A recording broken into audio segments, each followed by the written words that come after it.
100 రోజుల్లో పూర్తి చేస్తానన్న మోడీ మొండిగా ఎలక్షన్లకు వాడుకోవాలనే ఉద్దేశంతో ఎలక్షన్ల ముందు ఈ కార్యక్రమం అంటే మరి వారి సహకరించడం వల్ల సుప్రీంకోర్టు ముందుబడి అన్ని పార్టీలు వారి వారి తరపున వారి అడ్వకేట్స్ని పంపించి గొప్పగా సుప్రీంకోర్టులో వాదించి మరి చారిత్రాత్మక తీర్పు రావడం జరిగింది.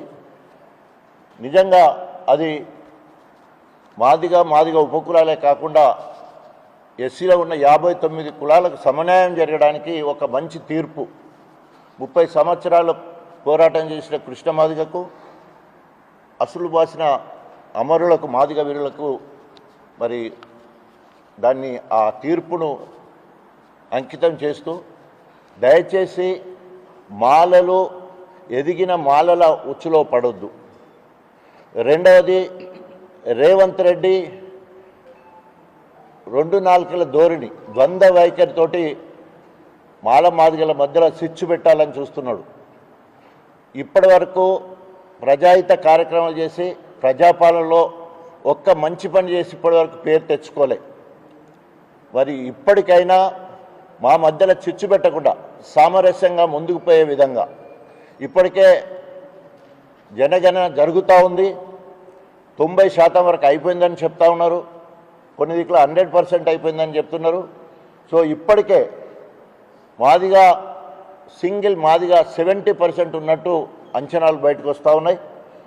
మీ వాట మీరు తీసుకోవాలి, మా మాట మేము తీసుకోవాలనే ఒక నిబంధనతో ముందుకెళ్లే కార్యక్రమం.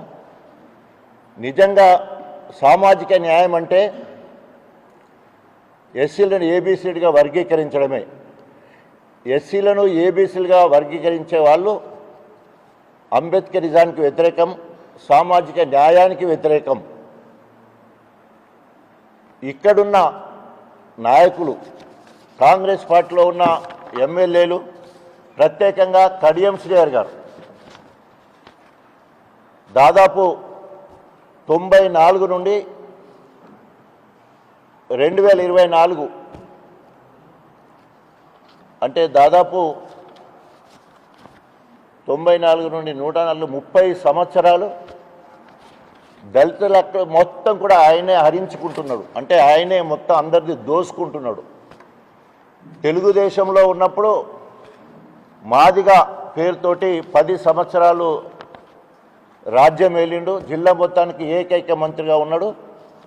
ఒక్క మాదిగ బిడ్డను కూడా నేను ఎస్సీ అని ఆయన చెప్పుకోకపోవడమే కాకుండా ఒక్క మాదిగ బిడ్డకు కూడా సాయం చేసిన సందర్భం లేదు. ఆయన మార్కుగా ఏమన్నా వరంగల్ జిల్లాకు చేసిందంటే అట్లా కూడా ఏమి చేయలేదు. ఆయన సోషల్ వెల్ఫేర్ మినిస్టర్గా ఉన్నప్పుడు వరంగల్లో ప్రత్యేకంగా మాదిగలను ఒక పక్కనేమో ఎన్కౌంటర్లు, రెండో పక్కనేమో దండోరా ఉద్యమంలో పనిచేసే నాయకులందరి మీద కేసులు పెట్టించి పోలీస్ స్టేషన్లో పాల్చేయడం, నన్నైతే రాసి రంపాన పెట్టడం. నేను ఇవాళ రాజకీయాలకు వచ్చి నేను ప్రజా వైద్యుడిగా ఉండి వైద్యం చేసుకుంటున్న నన్ను